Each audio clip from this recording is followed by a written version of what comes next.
Halo Sobat Garuda, selamat datang di channel Zona Timnas Indonesia, tempat di mana kita kupas tuntas semua hal menarik seputar sepak bola Indonesia dan Timnas Indonesia. Kali ini kita bakal bahas topik yang cukup panas dan penuh kontroversi. Berkelas, Presiden Republik Indonesia, Prabowo Subianto, marah besar sampai ingin membubarkan final Piala Presiden 2025 sebab tekel brutal dari pemain Arema FC, Paulinho Mocelin, terhadap penyerang Timnas Indonesia, aset negara yakni Ole Romeni. Apa sebenarnya yang terjadi? Kenapa Prabowo turun tangan langsung? Dan apa dampaknya bagi masa depan sepak bola Indonesia? Kita bahas dari awal sampai akhir. Simak baik-baik, karena ini bukan cerita biasa, ini bisa jadi titik balik sepak bola nasional. Geger! Ketika Timnas Indonesia bersiap menghadapi babak keempat, kualifikasi Piala Dunia, ternyata ada tetangga sebelah yang malah nyinyir. Malaysia, lewat netizennya, menyindir tajam uji, coba Timnas kita melawan Kuwait dan Lebanon. Mereka bilang, lebih seru Piala Raja di Thailand. Wah, nyindir atau iri nih? Tonton sampai akhir ya, karena seperti biasa, ada pertanyaan menarik buat kalian di kolom komentar. Let's go! Heboh. Media-media Korea mulai buka suara soal perbedaan perlakuan PSSI terhadap dua pelatih asing, Patrick Kluivert dan Shin Tae-yong. Bahkan, media besar Korea seperti Sports Chosun terang-terangan menyebut PSSI mulai beda sikap. Kok bisa? Tenang, kita akan kulik semuanya secara lengkap, jelas, dan tentunya dengan gaya yang santai tapi serius. Serta beberapa berita Timnas Indonesia hari ini. Selengkapnya hanya di Zona Timnas Indonesia.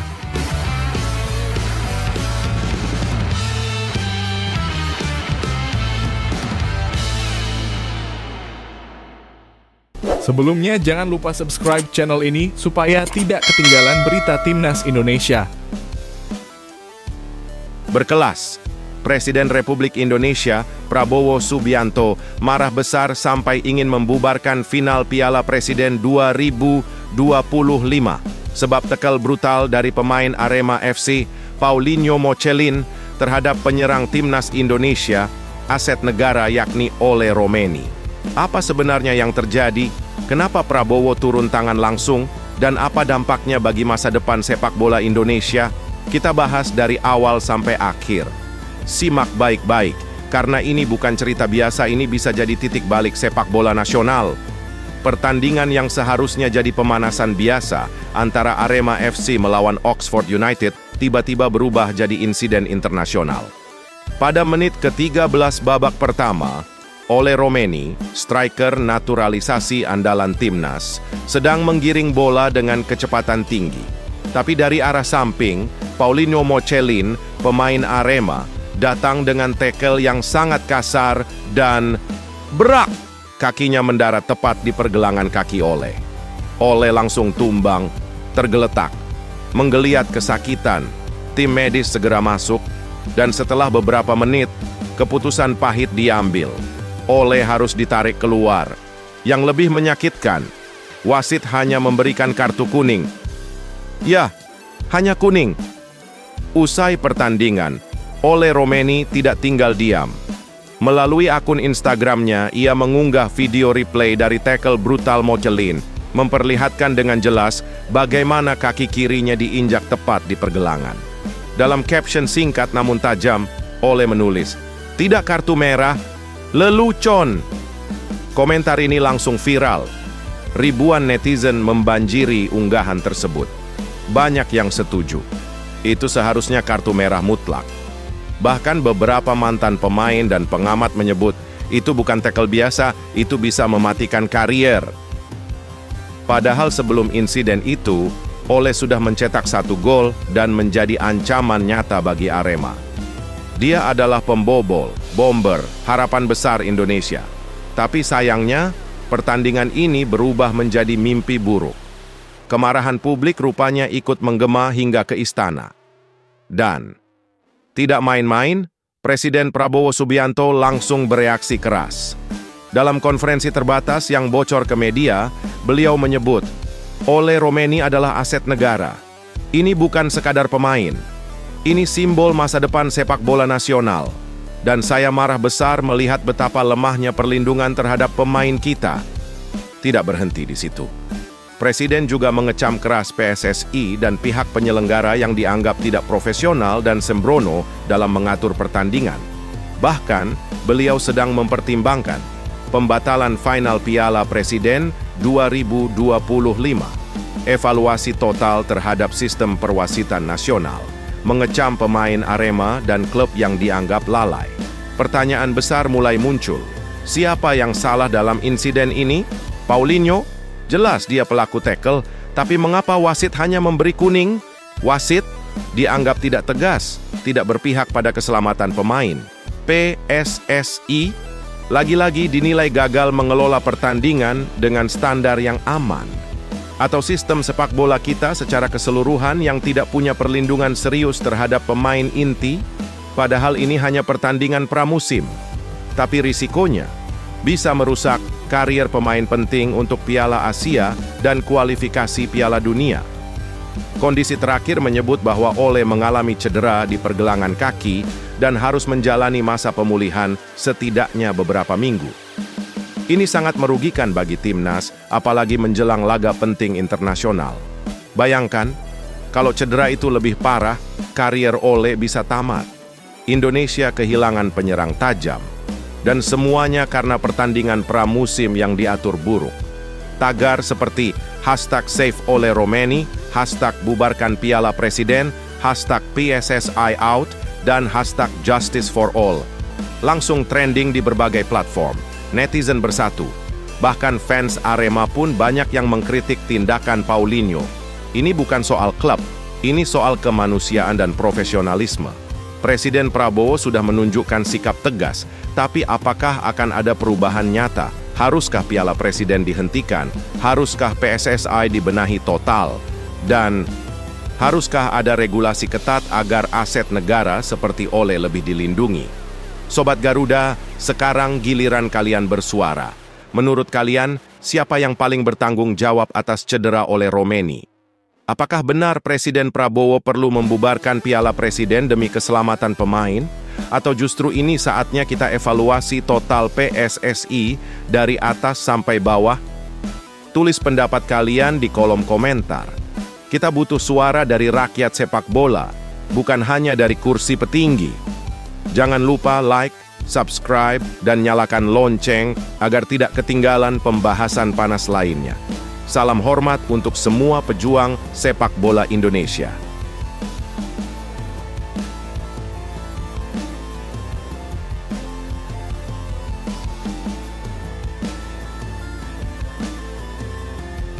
Geger ketika timnas Indonesia bersiap menghadapi babak keempat kualifikasi Piala Dunia, ternyata ada tetangga sebelah yang malah nyinyir. Malaysia lewat netizennya menyindir tajam uji coba timnas kita melawan Kuwait dan Lebanon. Mereka bilang, lebih seru Piala Raja di Thailand. Wah, nyindir atau iri nih? Tonton sampai akhir ya, karena seperti biasa, ada pertanyaan menarik buat kalian di kolom komentar. Let's go! Jadi, semua bermula dari sebuah tweet sederhana, tapi pedas. Akun Twitter atau X bernama @HabibKun4 yang mengaku sebagai fans Harimau Malaya menulis, Piala ini, Piala Raja, lebih hebat daripada hanya mengundang Kuwait dan Lebanon untuk bermain lalu bersembunyi di kandang sendiri. Kalimat itu langsung ramai dibahas di media sosial. Banyak netizen Malaysia yang ikut menyindir langkah PSSI yang hanya menggelar uji coba melawan dua negara Asia Barat, di kandang sendiri pula, yaitu di Surabaya. Mereka membandingkan laga itu dengan Piala Raja 2025 Kings Cup yang akan digelar di Thailand dengan peserta Irak, Hong Kong, Fiji, dan Thailand. Nah, mari kita bahas dulu sedikit soal Piala Raja di Thailand. Turnamen ini memang rutin digelar dalam beberapa tahun terakhir. Bukan turnamen resmi FIFA, tapi cukup bergengsi karena diadakan saat FIFA Matchday 2022 Tajikistan juara, kalahkan Malaysia di final. 2023, Irak juara lewat adu penalti lawan Thailand. 2024, Thailand jadi juara setelah menang atas Suriah. 2025, Irak diundang lagi bersama Hong Kong dan Fiji. Turnamen ini memang punya daya tarik tersendiri, karena biasanya tim-tim kuat Asia ikut serta. Tapi, apakah artinya Piala Raja lebih baik dari uji coba Indonesia? Yuk kita bahas logikanya. Sementara netizen Malaysia sibuk membandingkan, PSSI sebenarnya punya rencana yang sangat jelas dan masuk akal. Timnas Indonesia sedang bersiap menuju babak keempat, kualifikasi Piala Dunia 2026 zona Asia. Lawan-lawan timnas di babak keempat mayoritas berasal dari Asia Barat, Qatar, Arab Saudi, Uni Emirat Arab, dan Irak. Lalu siapa yang diundang untuk uji coba? Lebanon dan Kuwait. Keduanya dari Asia Barat. Artinya, secara gaya main, tempo, karakteristik tim, sangat mirip dengan calon lawan kita nanti. Ini bukan uji coba sembarangan, ini uji coba strategis. Timnas butuh adaptasi dengan tempo cepat khas Timur Tengah, bukan hanya uji coba dengan negara mana saja untuk sekadar pamer undangan. Piala Raja memang seru, tapi jangan salah paham. Turnamen ini lebih bersifat hiburan dan pencarian bentuk permainan, terutama untuk tim-tim yang belum punya agenda besar di FIFA Matchday. Beda dengan timnas Indonesia yang sudah masuk babak keempat kualifikasi Piala Dunia. Hanya butuh 2 pertandingan sempurna untuk bisa lolos ke Piala Dunia 2026. Wajib uji coba yang spesifik dan terarah. Kalau kita ikut Piala Raja dan ketemu Fiji atau Hong Kong, apa manfaatnya? Apakah itu cukup buat persiapan melawan Arab Saudi dan Qatar? Pertanyaan menariknya sekarang adalah, apakah Malaysia benar-benar menyindir? Atau sebenarnya ini hanya bentuk ketidaksukaan melihat timnas Indonesia makin berkembang? Fakta yang harus kita hadapi, Indonesia lolos ke babak keempat, Malaysia tersingkir di fase sebelumnya. Indonesia peringkat FIFA naik signifikan, Malaysia stagnan. Indonesia punya Patrick Kluivert dan pemain-pemain naturalisasi kuat. Malaysia masih dalam proses transisi, kalau dilihat dari data bisa jadi. Ini hanya bentuk ketidaksukaan karena Indonesia melaju lebih jauh. Timnas Indonesia tinggal 2 langkah dari Piala Dunia 2026. Jika Patrick Kluivert dan timnya bisa mengemas minimal 4 poin di babak keempat, maka Indonesia akan jadi salah satu tim Asia yang melaju ke panggung dunia. Dan ini akan jadi sejarah. Untuk pertama kalinya sejak berdiri, Indonesia akan ikut Piala Dunia Senior. Makanya, setiap pertandingan uji coba harus benar-benar diperhitungkan, termasuk pemilihan lawan, tempat, hingga gaya main yang disiapkan. Jadi Sobat Garuda, sekarang kita tahu bahwa langkah PSSI bukan tanpa alasan. Mengundang Kuwait dan Lebanon bukan karena malas cari lawan besar, tapi karena fokus pada strategi untuk lolos Piala Dunia. Sementara di luar sana, ada yang sibuk menyindir, kita sibuk membangun kekuatan.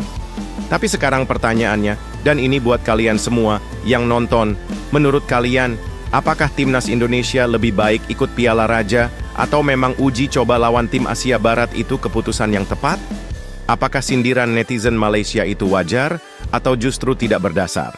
Tulis jawaban kalian di kolom komentar. Kita diskusi seru di sana. Jangan lupa like, subscribe, dan nyalakan lonceng notifikasi, karena kita akan terus update perkembangan timnas Indonesia menuju Piala Dunia.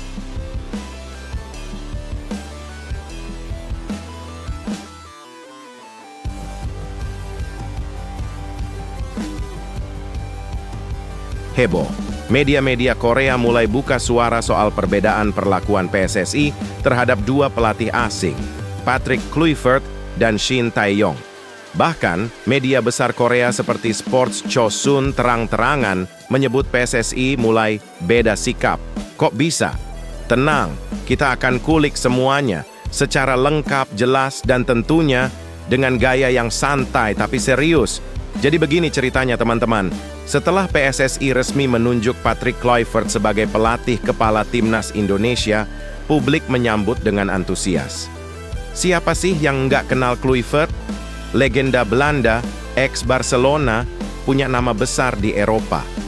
Tapi setelah beberapa laga awal, performa timnas di bawah Kluivert justru mulai dipertanyakan. Walau kita lolos ke ronde keempat kualifikasi Piala Dunia 2026, permainan tim dianggap belum solid. Banyak suara sumbang bermunculan dari pengamat, fans, bahkan dari anggota DPR.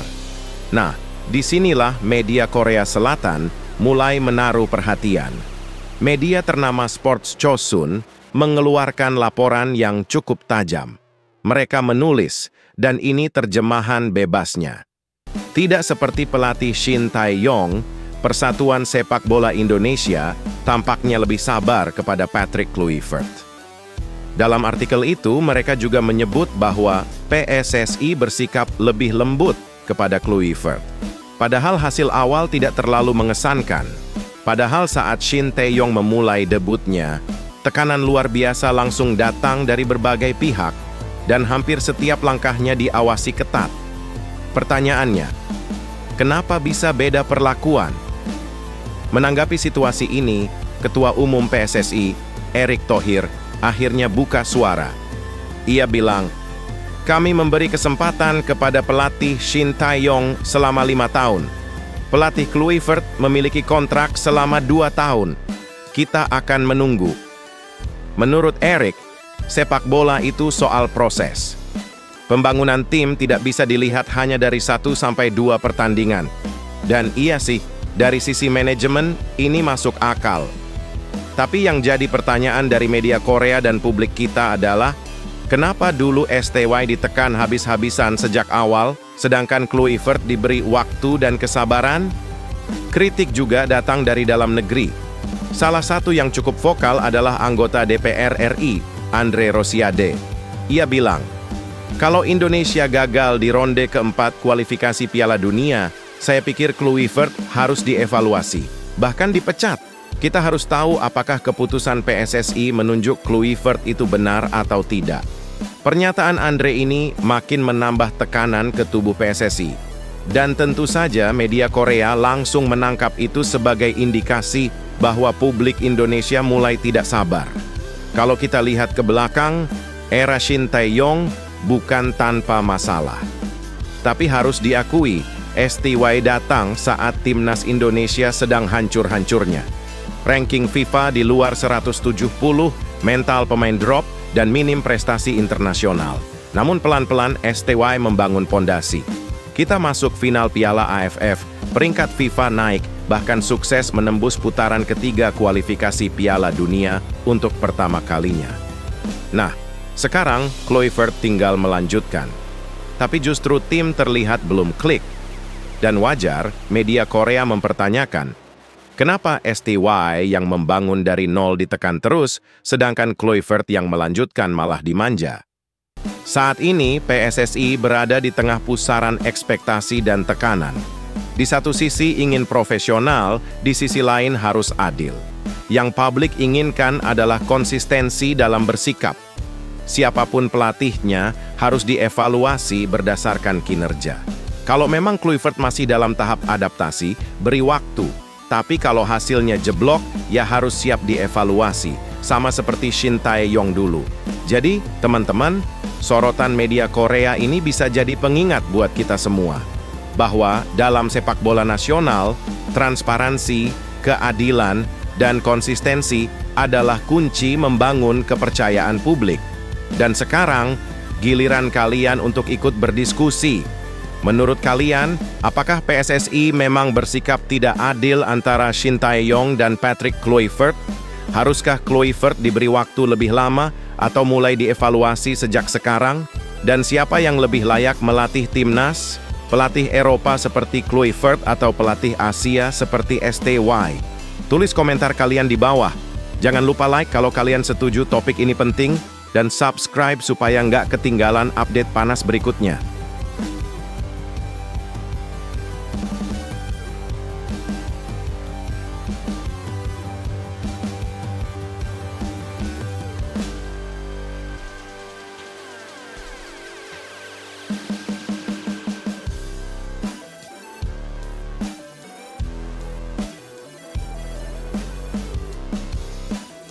Kabar sedih, Sandy Walsh. Meski sudah resmi bergabung dengan klub raksasa Jepang, Yokohama F. Marinos, ternyata Sandy masih kesulitan untuk mendapatkan menit bermain reguler. Tapi bukan Sandy namanya kalau langsung menyerah. Yuk, kita kulik bareng kisah perjuangannya, isi hatinya, dan pesan khusus buat supporter Indonesia. Stay tune sampai akhir karena kisah ini penuh semangat dan pelajaran berharga. Setelah cukup lama membela KV Mechelen di Liga Belgia, Sandy Walsh akhirnya mengambil langkah besar dalam karirnya. Di awal tahun ini, ia resmi bergabung dengan Yokohama F. Marinos, klub elit dari J-League yang dikenal sebagai salah satu kekuatan utama di Jepang.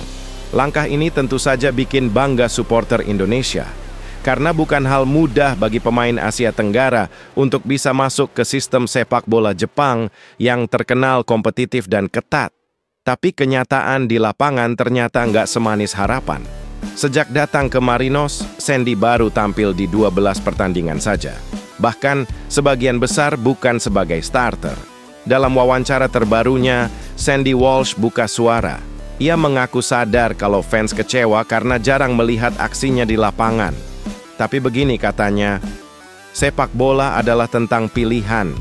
Dan ketika Anda bermain dalam sebuah tim, pemilihan starting 11 selalu yang terbaik untuk tim. Sandy menegaskan bahwa meskipun ia tidak selalu dimainkan dari menit awal, dia tetap bahagia berada di Marinos dan siap kapanpun dibutuhkan. Sebagai pemain sepak bola, saya tidak akan bilang saya tidak ingin bermain. Tapi saya juga tahu bahwa keputusan pelatih adalah demi kebaikan tim. Sikap yang dewasa banget ya.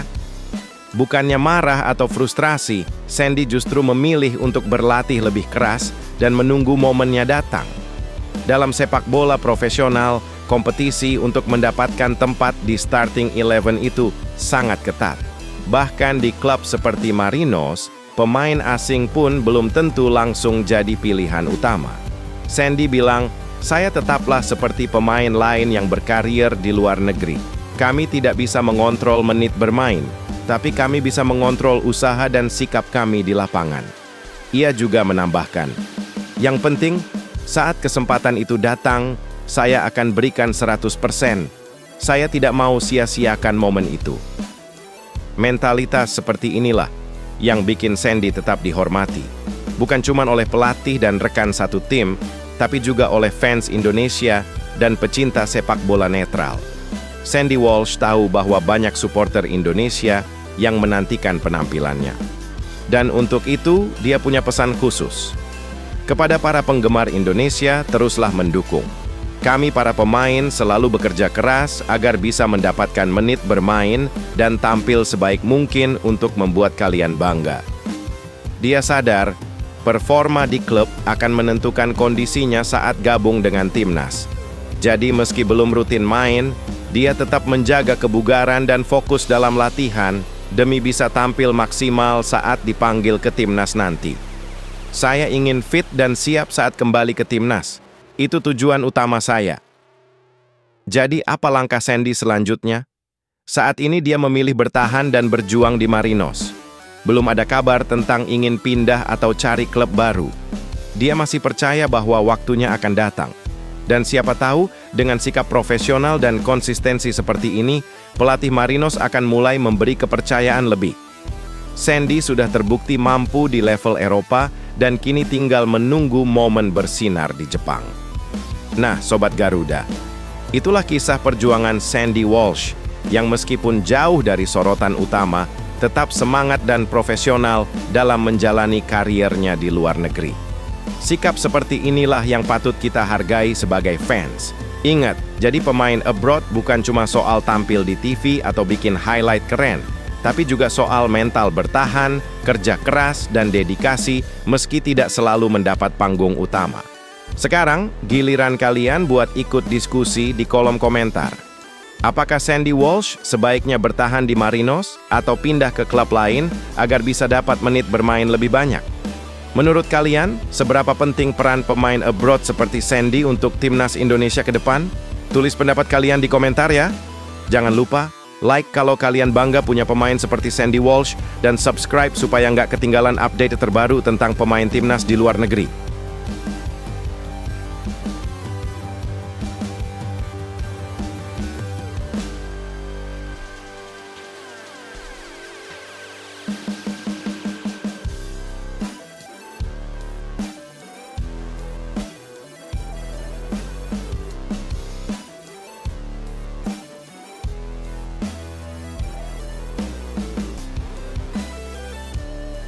Berkelas, sindiran tajam dari Madam Pang buat supporter dan Federasi Sepak Bola Malaysia yang bilang kalau tiket piala AFF U23 terlalu mahal. Jadi, jangan skip satu detik pun karena ini lebih panas dari derby Thailand vs Vietnam. Yuk, langsung aja kita mulai. Baru-baru ini, media sosial dihebohkan oleh protes keras dari supporter Malaysia terkait harga tiket AFF U23 2025 yang dianggap terlalu mahal. Banyak dari mereka mengeluh, bahkan menyerukan boikot. Namun, siapa sangka Madam Pang, manajer timnas Thailand yang dikenal vokal dan blak-blakan, langsung buka suara. Dalam sebuah wawancara resmi, Madam Pang menyindir keras para supporter Malaysia yang hanya bisa protes tanpa memahami kondisi sebenarnya. Katanya, dan ini cukup pedas, kalau kalian mencintai sepak bola, mendukung tim nasional seharusnya tidak dihitung dengan harga tiket.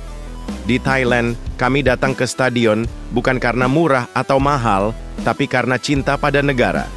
Buset, langsung nyestu ke hati para supporter Malaysia yang selama ini cuma ramai di media sosial. Tapi tunggu dulu, sindiran dari Madam Pang nggak berhenti di situ. Ia juga menyoroti keputusan FAM, Federasi Sepak Bola Malaysia, yang menolak ajakan PSSI untuk menggelar FIFA Matchday pada bulan September. Madam Pang menyebut bahwa federasi yang tidak aktif mengembangkan tim nasional lebih fokus pada urusan internal dan politik akan tertinggal. Thailand selalu siap bermain. Kalau Malaysia tidak mau, kami dengan senang hati menggantikan. Boom! Sindiran langsung ke jantung FAM. Bahkan, menurut kabar dari sumber terpercaya, PSSI menyambut baik ide Thailand untuk menggantikan Malaysia di FIFA Matchday nanti. Jadi, bisa jadi nanti kita akan lihat duel panas Indonesia versus Thailand di laga resmi FIFA. Sementara itu, dari kubu Indonesia, pelatih kepala timnas U23, Gerald Vandenberg, tidak tinggal diam. Ia sedang menyiapkan latihan khusus untuk anak asuhnya dalam menghadapi Piala AFF U23 mendatang. Gerald melakukan simulasi pertandingan, latihan fisik intensif, dan uji coba strategi bertahan serta menyerang. Ia mengatakan bahwa kami tidak akan datang hanya untuk partisipasi. Kami datang untuk membawa pulang trofi. Mentalitas yang luar biasa. Di sisi lain, penjualan tiket juga jadi bahan pembicaraan. Untuk supporter timnas Indonesia, tiket pertandingan sudah ludes terjual dalam waktu singkat. Bahkan banyak yang bilang, susah banget cari tiket sekarang karena antusiasme Garuda Mania begitu luar biasa. Sedangkan di Malaysia, tiket masih sepi. Banyak bangku kosong belum terisi, dan protes di media sosial masih terus berlanjut. Madam Pang kembali berkomentar, kalau stadion kosong, jangan salahkan tim yang tidak punya semangat. Pemain butuh dukungan, bukan cemoohan. Wah, makin dalam tusukannya. Kalau kamu kira komentar Madam Pang sudah cukup, tunggu sampai kamu dengar ini. Kami tidak butuh supporter yang hanya bisa mengeluh di media sosial. Sepak bola adalah tentang kebanggaan, bukan soal diskon tiket. Federasi seperti FAM harus belajar bagaimana membangun atmosfer kompetisi, bukan hanya mencari alasan untuk menghindari laga berat. Dua kalimat ini viral di media sosial Thailand dan jadi trending topik. Banyak netizen Thailand mendukung penuh komentar beliau dan menyebut bahwa Madam Pang lebih layak jadi presiden AFF daripada hanya jadi manajer. Wah, panas banget ya atmosfer menjelang AFF U23, dari tiket mahal, sindiran tajam, sampai rivalitas regional yang makin sengit. Sekarang giliran kalian untuk ikut diskusi. Apakah kamu setuju dengan komentar pedas Madam Pang terhadap supporter dan FAM Malaysia? Serta menurut kamu, apakah PSSI lebih cocok menghadapi Thailand di FIFA Matchday ketimbang Malaysia? Tulis pendapat kalian di kolom komentar. Kita bahas bareng ya. Jangan lupa like, share, dan subscribe, karena kita akan terus update kabar terbaru seputar AFF U23, Timnas Indonesia, dan drama sepak bola Asia Tenggara.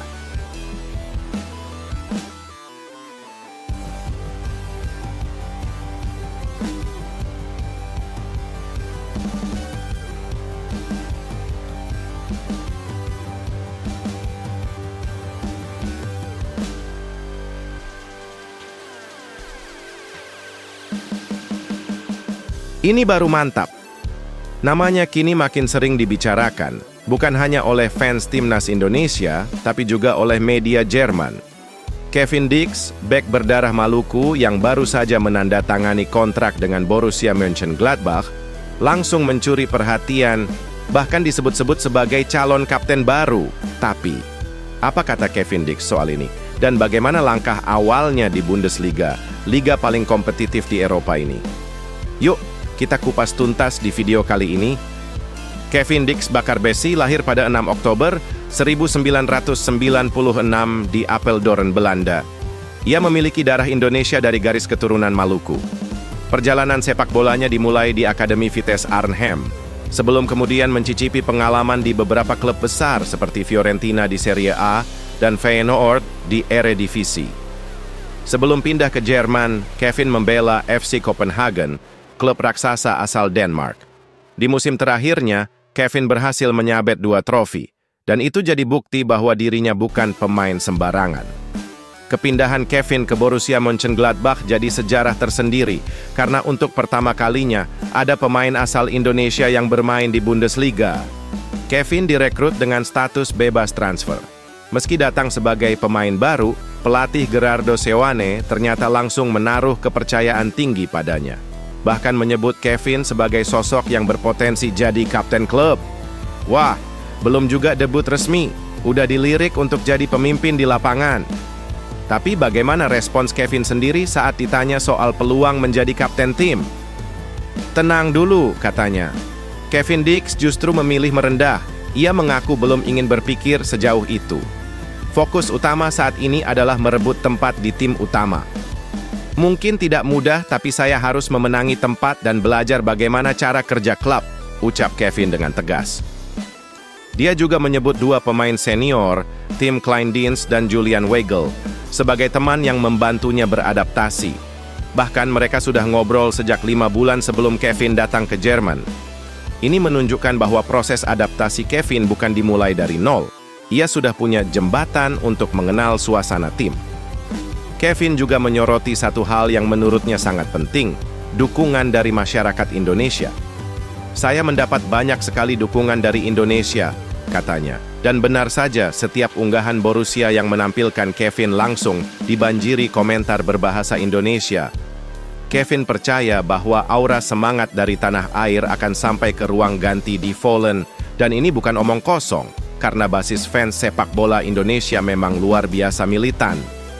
Kevin bukan hanya dikenal sebagai bek yang kuat dan disiplin, ia juga punya kemampuan membaca permainan, serta sering jadi inisiator serangan dari sisi sayap.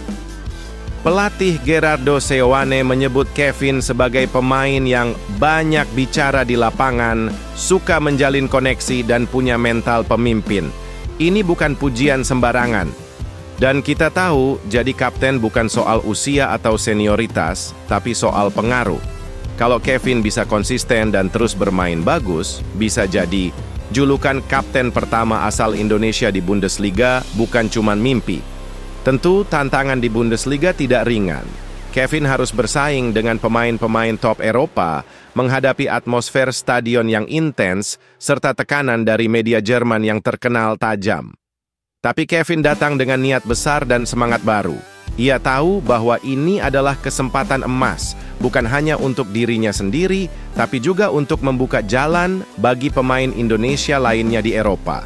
Bayangkan, kalau Kevin sukses bersinar di Borussia Mönchengladbach, bukan tidak mungkin pintu Bundesliga terbuka lebih lebar untuk talenta-talenta dari Indonesia. Kevin Dix mungkin belum menginjak lapangan sebagai pemain inti, Tapi kehadirannya sudah membuat sejarah, memecah batas, dan menyalakan harapan. Apakah dia akan jadi kapten? Waktu yang akan menjawab. Tapi satu hal pasti, kita semua akan terus mendukung langkahnya. Jangan lupa like, komen, dan subscribe untuk terus update tentang perjalanan Kevin Dix dan pemain Indonesia lainnya di kancah dunia.